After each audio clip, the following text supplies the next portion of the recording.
Ugbo we gbe o, wadago kan me do herenya, wadago ka eso me do herenya, wadago oka.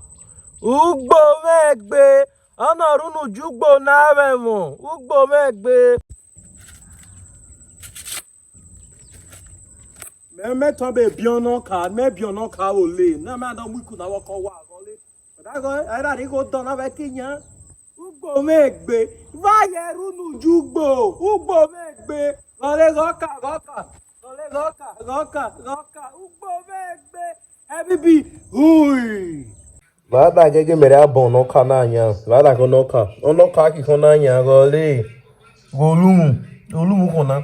Vada gege ya me wa esa bon bujan, me da ka gba kon wo no kana, e vada da ga kon no kananya, vada ge no ka. E no ka me ki da gbe abu dunya, gole golumu. E ba si me na gbede. Uro mi wise money kini vata aro eke bibi gole geba. Ugbo megbe o. Gole bai.